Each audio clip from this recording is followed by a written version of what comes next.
အားလုံးပဲမင်္ဂလာပါရှင်ယခုဖတ်ပြပေးမှာကတော့ဆီယာမဂျူးရဲ့အချစ်ဆိုတာကျိုးနဲ့တည်ဖို့မလိုတဲ့ပန်းပွင့်လေးတွေဝတ္ထုတိုပဲဖြစ်ပါတယ်ရှင်နားဆင်ခံစားပေးကြပါအောင်ရှင်ဤစာအုပ်ကလေးကိုတင်ဆက်ခွင့်ပေးရန်ဆီယာမဂျူးအားလေးစားစွာဖြင့်ပန်ကြားအပ်ပါတယ်ရှင်အချစ်ဆိုတာကျိုးနဲ့တည်ဖို့မလိုတဲ့ပန်းပွင့်လေးတွေဇက်လန်အဓိကမဟုတ်တော့ဝတ္ထုတစ်ပုဒ်လိုသူနှင့်ကျမချစ်ခဲ့ကြပါသည်ကျမတို့မှာ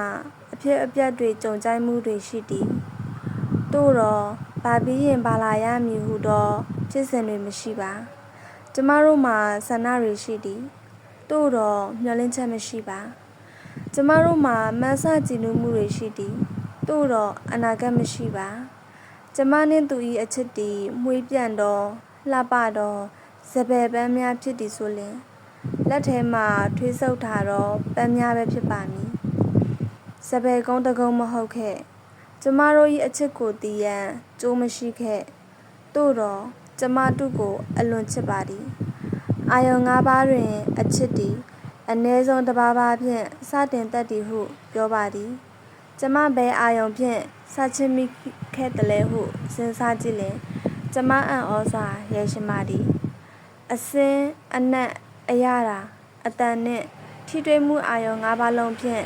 စချစ်ခဲ့မိတော့ကြောင့်ဖြစ်ပါသည်ချစ်သူတယောက်ကိုဘယ်အချိန်ကစချစ်သွားမှမသိဘူးဆိုတဲ့လူတွေတော်တော်ညံ့တာပဲဟုကျမထင်ပါသည်ဒီလောက်အရေးကြီးသည့်အပြောင်းအလဲတစ်ခုကိုသူတို့ဘာကြောင့်တတိမထားမိကြတာလဲဘဝမှာအမြဲအောင်မေးအမတ်ရစရာကူးပြောင်းမှုတစ်ခုကိုလူတိုင်းတတိယနေတင့်သည်ထင်ပါသည်ကျမအတွက်ကအချစ်သည်နှင်းတို့ဖြင့်မှုံရီတော့နနက်ခင်းတစ်ခုကတဲဆောင်လို့ပါလာတော့အရာဖြစ်ခဲ့ပါသည်အဲ့ဒီကောင်လေးတယောက်ကိုကျမတို့ရက်ွက်သေးကဟုတိနေတာဖြင့်6လလောက်ရှိခဲ့ပြီတယောက်နဲ့တယောက်တွေ့လင်လဲပြုံးမပြမိကြဘယ်သူကမျှကျမတို့ကိုမိတ်ဆက်မပေးခဲ့ကိုဟောက်ကိုမိတ်ဆက်ရန်ထိလဲတယောက်ကိုတယောက်စိတ်မဝင်စားခဲ့ဇန်နဝါရီနနက်ခင်းတစ်ခုမှာတော့ကျမအိမ်မဟန်တာဝတီအဝိုင်းထိကျမအပြေးကျင့်ရင်တူနဲ့ဆုံခဲ့မိပါသည်ဆုံခဲ့မိတော့လေတူကိုမြင်သည်မျက်မှန်တမ်းမိတော့ကမလေးဟုတီးသည်ကိုကသူ့ကိုမြင်သည်ဒီကောင်လေးဟာလမ်းထိပ်ကဗီဒီယိုအခွေငားဆိုင်မှာခဏမျက်မှန်တမ်းမိနေတော့တယောက်ပဲဟုတီးသည်ဒါပဲသူကတငယ်ချင်းတယောက်နဲ့အတူအပြေးကျင့်နေသည်ကျမကတယောက်တည်းကျမတို့ပြုံးလဲမပြမိကြပါသူတို့နှစ်ယောက်စကားတပြောနဲ့ပြေးနေတာမို့ကျမလောက်မမြန်ပါထို့ကြောင့်ကျမကသူတို့ကိုကြော်တက်လာခဲ့သည်အဲ့ဒီမှာအချစ်ရောက်လာဖို့အခြေအနေကိုကြုံရသည်ကျမ၏ဝါကင်ရှူက4-5နှစ်လောက်ဟောင်းနေပြီထို့ပြင်ကျမကဖနက်ကြိုးချီရတွင်အလွန်ညံ့ပါသည်ကျမဖနက်ကြိုးသည်တစ်ခါပြေးလင်အ ਨੇ ဆုံးတစ်ဖက်တစ်ခါတော့ပြန်ပြင်ချီရတတ်၏ကျိုးပြေပြီးကျိုးနှချလုံးပလက်တရှင်တိုင်းနေသည်ကိုခဏတွေ့ရတတ်ပါသည်အဲ့ဒီမနက်ကကျမသည်သူတို့နှစ်ယောက်ရှိမှဖနက်ကြိုးပြေးနေခဲ့သည်ခြိထားသည့်ကြိုးပြေလို့ဖြင့်ဖနက်ကချောင်းလာစရာအကြောင်းမရှိပါဟိုဘက်ဒီဘက်ရဲရှက်ကတင်းဆွဲထားတော့ကြက်ချီခက်ရတွေကငကူအတိုင်းမှာပဲတို့တော့ဖနက်ကြိုးပြေပြီးတန်းလန်းကြခြင်းဖနက်ဟောင်း၍ချောင်းနေခြင်းထိုနှစ်ခုပေါင်းလိုက်တော့အခါကျမ၏ညာဘက်ခြေထောက်ကလိုချင်ရာကိုမရောက်ပဲဖြစ်သွားသည်ထိုအချိန်မှာပဲကျမလဲရပါသည်ပထမဆုံးတီးလိုက်တာကတော့ရှက်တာပါပဲရက်ွက်သေးကကောင်လေးတွေရှိမှတော့အဆက်ကွဲပြီနောက်တီးလိုက်တာကတော့ဒူးစစ်စီကနာကျင်မှုပါပဲဘောင်းကြီးအရှိဝတ်ထားသဖြင့်တန်ရာကိုမမြင်နိုင်တော့လဲပေကြံပွန်းသွားတော့ဘောင်းမီတာကိုကြည့်ပြီး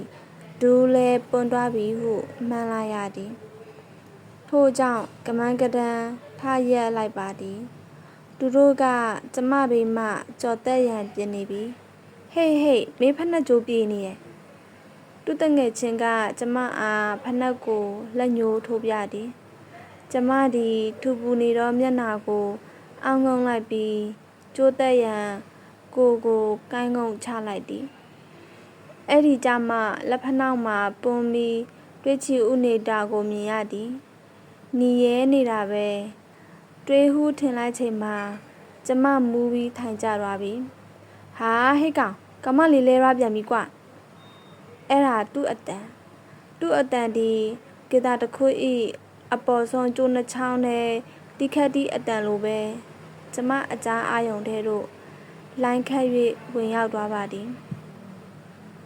အတန်ပြီးတော့လူကိုယ်တိုင်အနားတို့ရောက်လာသည်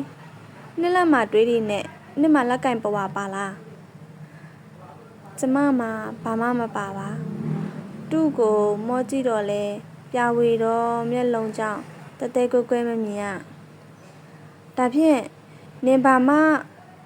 ကိုမှမကင်နဲ့ဖက်နှက်ကြိုးကိုလည်းမကင်နဲ့ငါချီပေးမယ်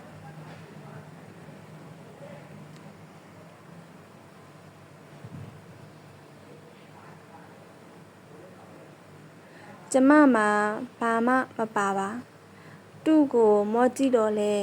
ပြဝေတော့မျက်လုံးကြောင့်တတဲကွဲကွဲမမြင်ရဒါဖြင့်နေဘာကိုမှမကင်နဲ့ဖက်နှက်ကြိုးကိုလည်းမကင်နဲ့ငါချီပေးမယ်သူကျမအနားမှာထိုင်ချလိုက်သည်ကျမဤဖက်နှက်ကြိုးကို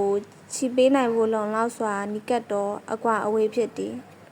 သူရင်ဘက်သည်ကျမမျက်နှာနှင့်တပေလောက်ပဲဝေးကွာသည်ထိုရင်ဘက်စီမှ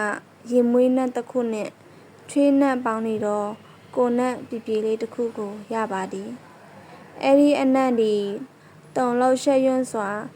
အသက်ပြင်းပြင်းရှူရှိုက်နေရတော့ကျမဤအဆုတ်ထဲမှတဆင့်နှလုံးသားထဲထိုမှတဆင့်တွေ့ကြောထဲသို့ပြန့်နှံ့စည်းဝင်သွားခဲ့ပါသည်သူကျမအသားကိုမထိခဲ့ပါကျမဤဝါကင်ရှူနှင့်ဖက်နှက်ကြိုးကိုသာတူထိခဲ့ပါသည်တို့တော့တူလက်မှပူနေမှုသည်ဖက်နှက်ကြိုးထဲမှတဆင့်ခြေအိမ်မှတဆင့်ကျမကိုခန္ဓာထဲသို့ဖြင်းညင်းစွာဝင်ရောက်သွားခဲ့သည်အဲ့ဒီအခါကျမှပြဝေမှုတက်တာတော့မျက်လုံးများဖြင့်သူ့လက်ကိုကျမကြည့်မိသည်ကြီးမားတော့တွယ်ရှည်တော့လက်တွေဖက်နှက်ကြိုးကိုဖြက်လက်တွက်လက်စွာထို့ပြင်လှပစွာချီပြီးသွားတော့လက်တွေကဲရပြီနေမူးနေသေးလားကျမကားမောညင်ရသေးမီ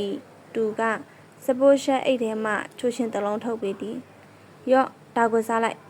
ဒီနားမှာပဲထိုင်နေခဲ့ငါတို့ပြန်လာမှအတူလိုက်ပြန်ဟုတ်ပြီလား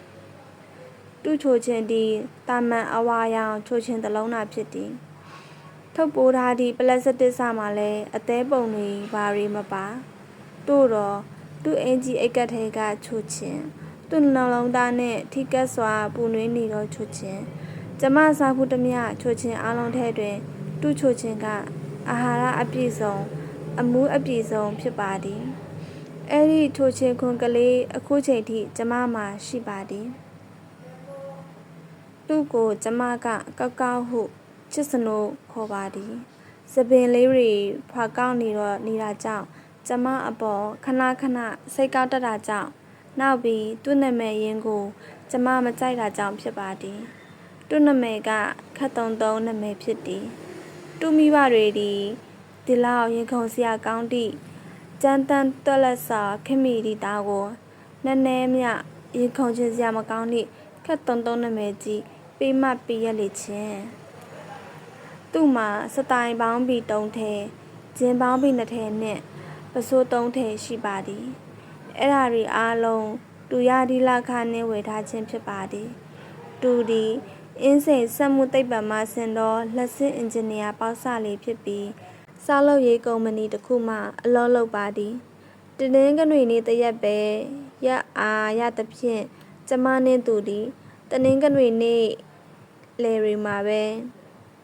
အေးဆေးတွေ့ရတတ်ပါသည်တခါမှာတော့ကျမအလုပ်လုပ်ရာမိတ်တူဆိုင်တို့တူလာပြီးစာရွက်တွေမိတ်တူကူတတ်ပါသည်အဲ့ဒီအခါမျိုးမှာစက္ကန့်ပိုင်းလောက်စကားပြောရတတ်ပါသည်